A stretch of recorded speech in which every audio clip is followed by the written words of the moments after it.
বন্ধুরা, কালকের সানরাইজার্স হায়দ্রাবাদ বনাম কেকেআর এর ম্যাচটা দেখলে তোমরা পুরোটাই যেন একটা শো।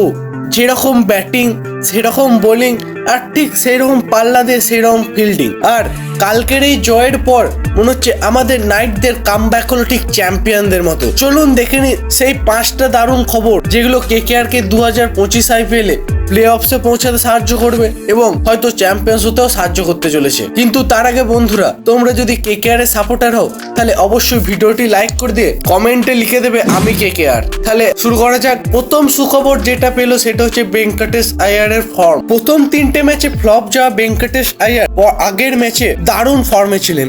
তিনি 29 বলে 60 রানের একটা ঝোড়ো ইনিংস খেলেন এবং তার স্ট্রাইক রেট ছিল 200 থেকেও বেশি। তিনি 4-6-এর বৃষ্টি ঘটিয়ে সানরাইজার হায়দ্রাবাদের বোলারদের মাথায় হাত দিতে বাধ্য করে দেন। প্রথমের দিকের ম্যাচগুলোয় তিনি অফ ফর্ম থাকায় তাকে ম্যাচ থেকে ড্রপ আউট হওয়ার কথা হচ্ছিল।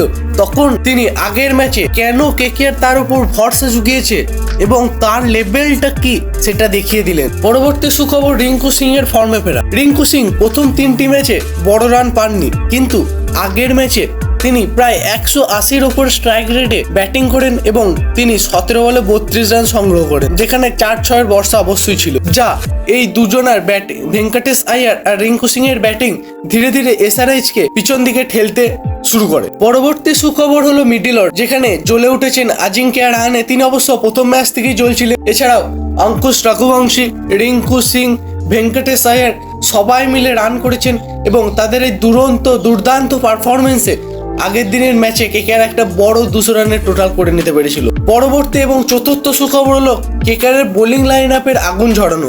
হ্যাঁ বন্ধুরা, কেকেআর এর বোলিং লাইন আপ আগের দিনের ম্যাচে পুরো আগুন ঝরিয়েছে, যেখানে হর্ষিত রানা, বরুণ চক্রবর্তী, সুনীল নারায়ণ, বৈভব অরোরা প্রত্যেকেই দুর্দান্ত বোলিং পারফরমেন্স করেছেন এবং মাঠ কাঁপিয়েছেন তারা। তার মধ্যে বৈভব অরোরা 29 রান দিয়ে 4 ওভারে 3টি উইকেট তুলে নিয়েছেন। হর্ষিত রানা তুলে নিয়েছে 1টা উইকেট 15 রান দিয়ে। বরুণ চক্রবর্তী সংগ্রহ 3টা উইকেট এবং আন্দ্রে রাসেল 2টো এবং সুনীল নারায়ণ 1টা করে উইকেট নিয়েছে। আর পঞ্চম সুখবর হলো ক্যাপ্টেনের নেতৃত্ব। ঠান্ডা মাথায় স্মার্ট ডিসিশন এবং দলের প্রতি ভরসা রেখে একদম তিনি ধোনি ভাইয়ের মতো ক্যাপ্টেন্সি করেছে, যা আগের দিনের ম্যাচকে সহজেই এসআরএইচ এর মুখ থেকে ছিনিয়ে নিতে সাহায্য করেছে আমাদের কেকেআর দল।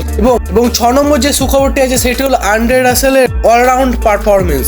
হ্যাঁ বন্ধু, লাস্ট 2টি ম্যাচে আন্দ্রে রাসেল ব্যাটিং এবং বোলিং পারফরমেন্স করেছে এবং আগের ম্যাচে যেমন তিনি 2টো উইকেট নিয়েছিলেন, তার আগের ম্যাচেও রাজস্থান রয়্যালসের সাথে ম্যাচেও তিনি 2টো উইকেট নিয়ে তার অলরাউন্ড পারফরমেন্স দেখিয়েছেন। তাহলে বন্ধুরা, এই 6টা সুখবর ছিল আগের দিনের কেকেআর ম্যাচের জয়ের পর, যেটা আস্তে আস্তে কেকেআর কে প্লে অফসের দিকে নিয়ে যাবে এবং ধীরে ধীরে চ্যাম্পিয়ন হওয়ার দিকেও নিয়ে যেতে চলেছে। তাহলে বন্ধুরা, আপনাদের কি মনে হয় কেকেআর পারবে তো এবার চ্যাম্পিয়ন হতে? আপনাদের কি মতামত সেটা অবশ্যই কমেন্টে জানান। আর ভিডিওটি ভালো লেগে থাকলে লাইক করুন এবং চ্যানেলে নতুন হয়ে থাকলে চ্যানেলটি সাবস্ক্রাইব করতে ভুলবেন না। আর আপনি যদি কেকেআর একজন ডাই হার্ট ফ্যান হয়ে থাকেন তাহলে অবশ্যই আমাদের চ্যানেলের লিঙ্কটি আপনার মতো একজন কেকেআর এর ডাই হার্ট ফ্যানের কাছে শেয়ার করে দেবেন, যাতে আপনি যেভাবে সহজে এবং সবসময় কেকেআর রিলেটেড সমস্ত আপডেট সবার আগে পাচ্ছেন, সেও যেন কেকেআর রিলেটেড সমস্ত আপডেট সবার আগে পায়। তাহলে আজকেই থাক বন্ধুরা, দেখা হচ্ছে পরের ভিডিওতে।